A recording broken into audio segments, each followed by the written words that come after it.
got the package from Explicit Speed Performance. I did open this already, but everything came in as I had hoped. And we're just going to do a little unboxing just to see what goodies we have to play with. So if you know anything about Explicit Speed, they make some really good stuff. It takes them a long time, and I mean that because it's custom made, but they make really good product custom to the H22. I believe you can get them particular items for the Accords as well as the Preludes 4th, 5th gen. This is the T bracket in bright red, and it is beautiful. It's awesome. Should be lighter and stronger than the factory unit. I do have some instructions that I put away for installation purposes, and then a bolt here for one of the mounts, obviously.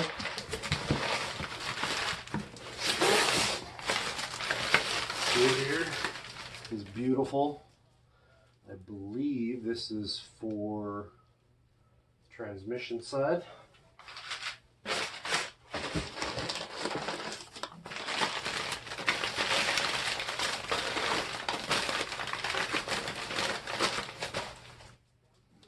Again, one of these is for transmission, and one goes to the rear of the block / transmission with the T bracket.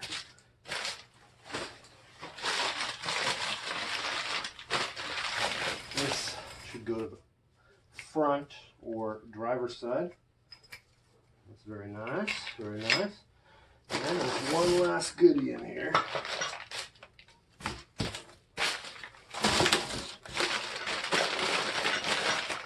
This would be the mount for that said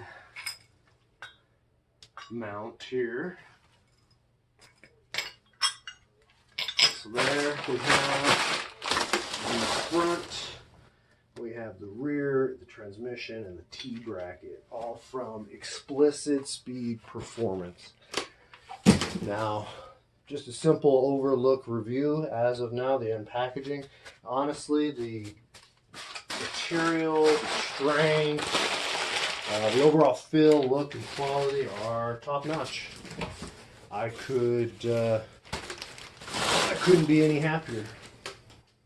Now, the only thing that my review I could say is, if you're not a patient person and you don't want to wait for custom parts for someone to make specifically for your vehicle, not off the shelf, not from an overseas supplier that they can pluck it off of a shelf and deliver it within a week's time to your door, then if you don't have patience, don't purchase it. If you got patience and you're willing to wait the 8 weeks to, say, the busiest time, perhaps even 10, 12 weeks, however it may be, you should think accordingly if you're going to purchase and this is going to your build. This took about 2.5, 3 months to work out and receive all these components here for the build. So there they are, and we're going to go ahead and clean up the components. The release fork, we've got a brand new throwout bearing. We're going to get all that cleaned up, and we're going to get that transmission in and mounted with some new mounts. This is what we've been waiting for. So here we go.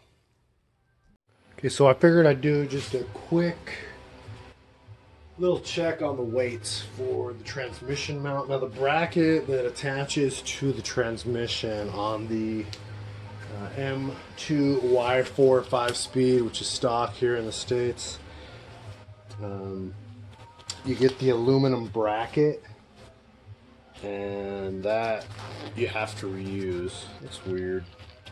Looks like my glove is just totally jacked up. Imperfection from the manufacturer. Maybe it'll actually not get a hole in it. Oh well. Anyway, so you have to reuse this aluminum bracket. It probably weighs nothing. I'm gonna clean it up, but I mean, I guess that's not a true statement. It does weigh something. So we'll turn this on. I'm gonna go for ounces. It's on ounces. It's tared. Oh, tear it out there. Come on. Okay, so it's at 0 ounces. 27.16. 27 ounces. So I don't have a replacement. I'm just reusing this bracket. This mounts directly to the transmission. So here is the mount that will bolt to the wall up against by the passenger tire. This one's in decent shape. Nothing really wrong with it other than I don't like it. So let's go ahead and weigh that. Let's see. It feels quite heavy. 39.8. So 40 ounces. 40 ounces of freedom right there. So let's see. 39.8 versus, and this feels about the same, but the overall construction is quite better in my opinion. So 42 ounces, 42.3. So a difference of 2 ounces in weight gain over the two.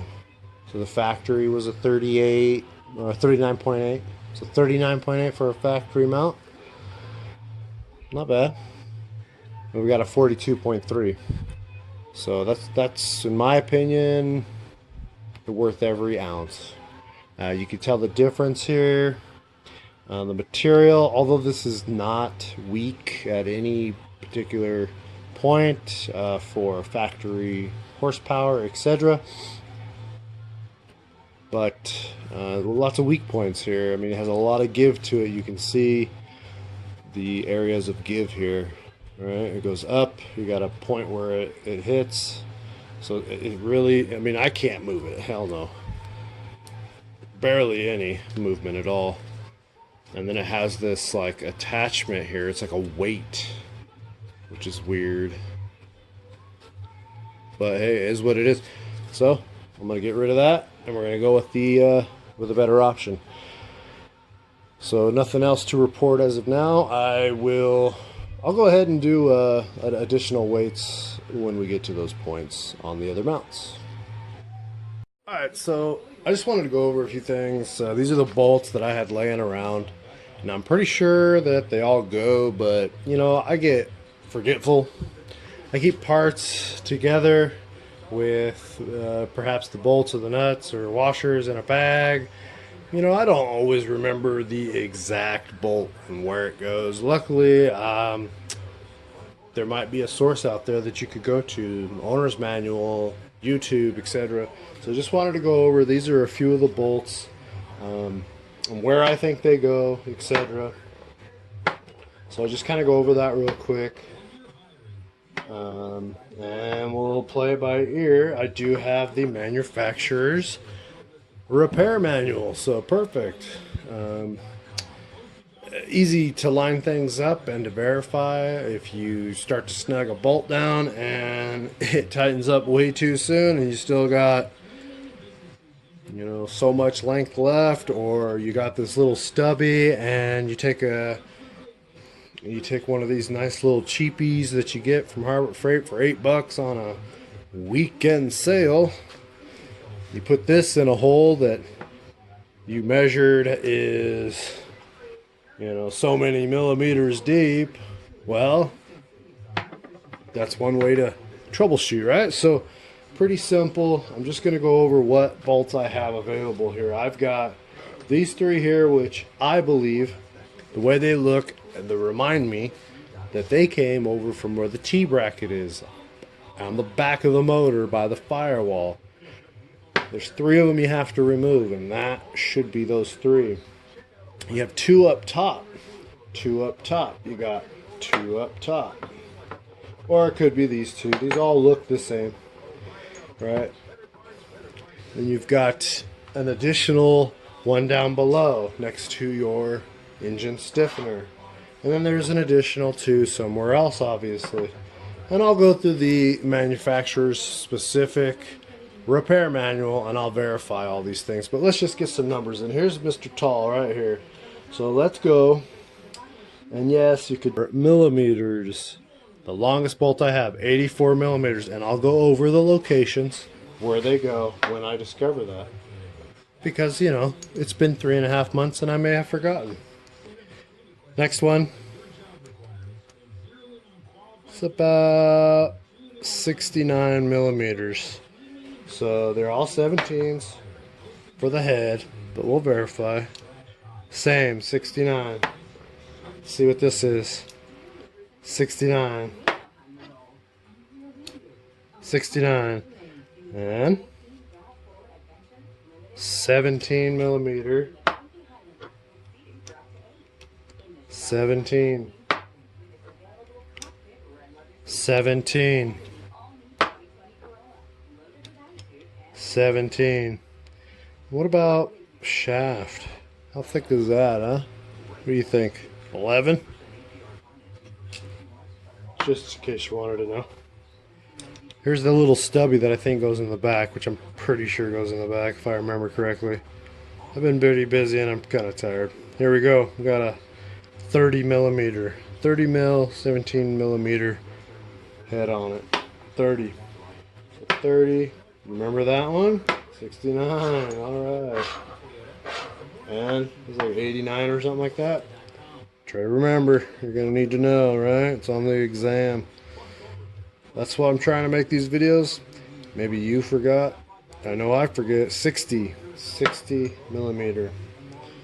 60 millimeters. 17 head. There you go. Those are the ones I believe are for the transmission. In fact, I'm almost guaranteeing it. I put things in specific locations to know exactly where and when I'll need them. They've all been cleaned. I'm getting ready to clean the aluminum bracket and we will put the transmission in. Alrighty, so to continue on with the installation, we've got our necessary super high temp Uri grease. Now, you've probably seen a video on this one before. Let's try to get you that part number 08798 TAC 9002. Sorry, it's a phone.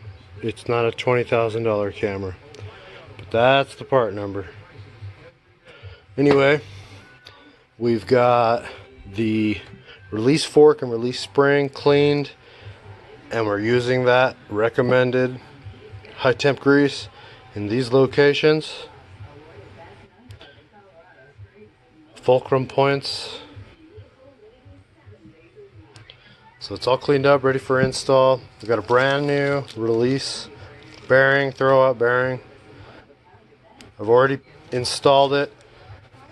This came with the kit for the competition clutch, stage 3 segmented clutch.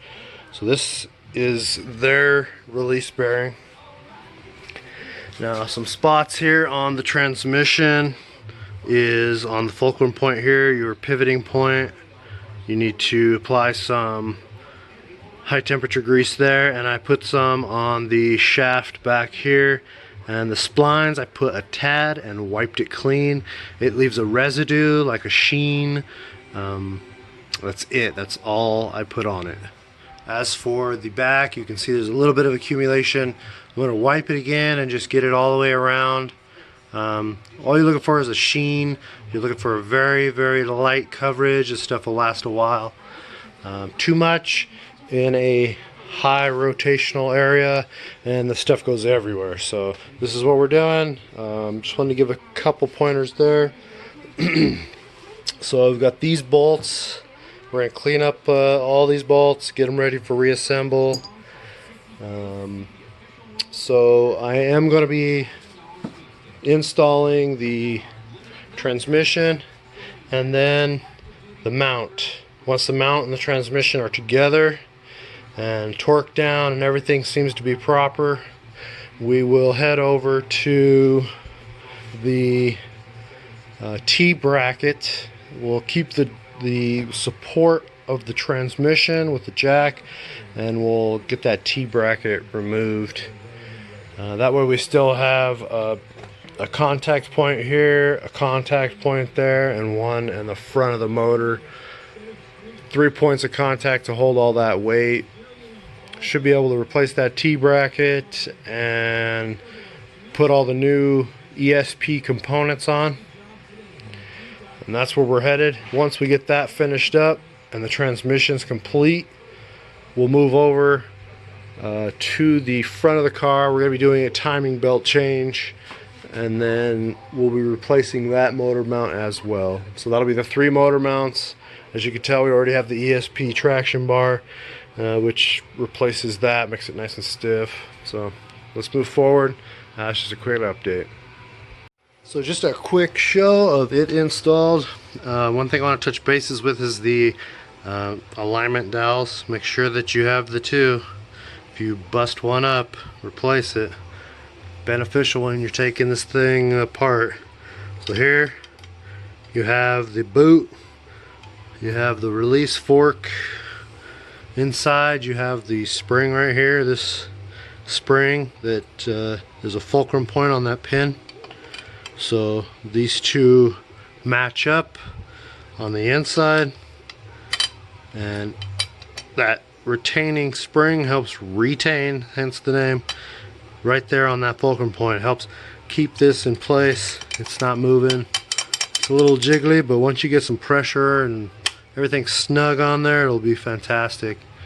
So yeah, just make sure you don't over grease. If you see a little too much, just check it, dab. You know, it's not going to need a lot. It's good stuff. So there you go. Here's the function. Push that clutch in, release, clutch in, release. That's the activities heading in. Slave cylinder, push in, push in. Don't know if you've ever seen one, but there it is. Alright, so this, right as of now, is ready to start going in. So wish me luck.